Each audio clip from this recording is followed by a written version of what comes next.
கர்த்தர் நல்லவர். இன்றைய வேதவசனம் நீதிமொழிகள் 18ஆம் அதிகாரம் 10ஆம் வசனம்.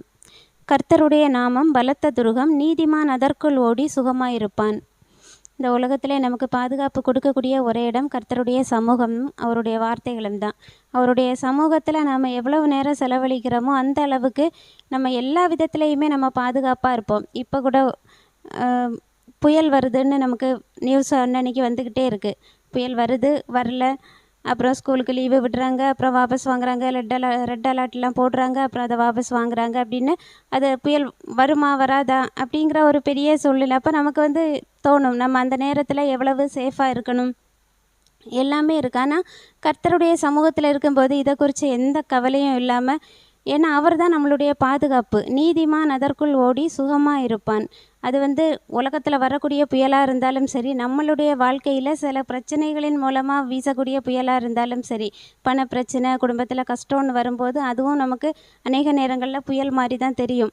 இந்த புயல் அடித்து ஓஞ்ச மாதிரி இருக்கும் சில சூழ்நிலைகள், சந்தர்ப்பங்களை நாம் சந்தித்து அதிலிருந்து மீண்டு வரும்போது.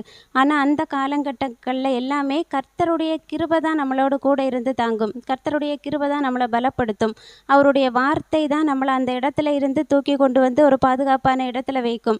இல்லைன்னா நாம் அந்த பிரச்சனையோட என்னைக்கோ அழிஞ்சு காணாமல் போயிருப்போம். அதனால் நாம் எப்போவுமே நாம் தேடக்கூடிய ஒரே இடம் அவருடைய சமூகம், அவருடைய வார்த்தைகள்.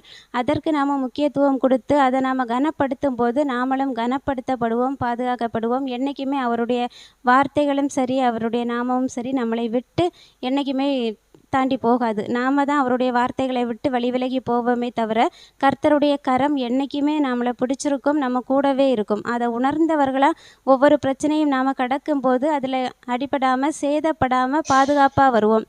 கர்த்தர் அப்படிப்பட்ட நல்ல வார்த்தையை இன்றைக்கி நமக்கு கொடுத்துருக்குறாங்க. இன்றைக்கும் கொடுக்கப்பட்ட இந்த வார்த்தைக்காகவும் இந்த அருமையான ஆராதனைக்காகவும் நாம் ஏசப்பாவுக்கு நன்றி சொல்லலாம். எங்களை